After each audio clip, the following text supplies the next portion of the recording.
जय गुरादी।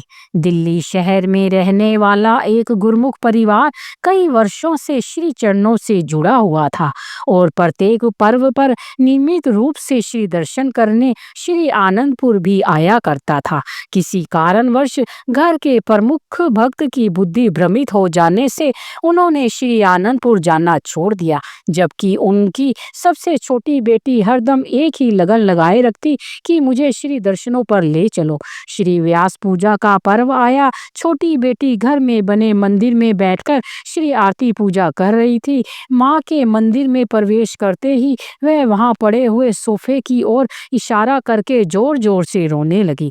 उसको यूं रोता हुआ देखकर माँ घबरा गई और पूछने लगी कि वह क्यों रो रही है। बेटी ने पुनः सोफे की ओर संकेत करते हुए कहा कि देखो, सोफे पर श्री गुरु महाराज जी विराजमान है, हमें घर बैठे ही दर्शन देने आए हैं। माँ को लगा कि कई दिन से इसने श्री आनंदपुर की रटन लगा रखी थी, इसलिए भावुकता में बहकर यह ऐसी बातें कर रही है। वह जाकर रसोई में काम करने लगी। दोपहर को जब भक्त जी ने घर में प्रवेश किया तो उन्हें भी सामने सोफे पर विराजमान श्री सद्गुरुदेव जी महाराज के साक्षात श्री दर्शन हुए। प्रेमाश्रु बहाते हुए वे जोर जोर से जयकारे लगाने लगे। उन्हें ऐसा करता देख पत्नी ने चकित होकर पूछा कि उन्हें क्या हो गया है। भक्त जी ने कहा कि श्री गुरु महाराज जी सम्मुख विराजमान हैं, क्या तुम्हें दर्शन नहीं हो रहे। अब तो वह बुरी तरह से सकपका गई। श्री मंदिर में जाकर दंडवत प्रणाम कर क्षमा याचना करने लगी कि हमारी अज्ञानता के कारण आपको कितना कष्ट हो रहा है। हम मार्ग भटक गए थे, परंतु आपकी दयालुता की कोई सीमा नहीं। स्वयं घर में पधारकर श्री दर्शन दे रहे हैं। सद्गुरु ही भूले हुए को मार्ग दिखलाते हैं और उसे अपने श्री चरणों से जोड़कर भक्ति की ओर अग्रसर करते हैं।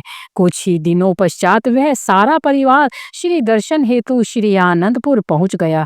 जब वे श्री चरणों में उपस्थित हुए तो महाप्रभु जी ने मुस्कुराते हुए फरमाया कि आ गए हो श्री आनंदपुर, सबको दर्शन हो रहे हैं। सबने अपनी भूलों की क्षमा मांगते हुए विनय की, प्रभु हम पल पल भूलनहार हैं, आप परम हितकारी और बख्शनहार है।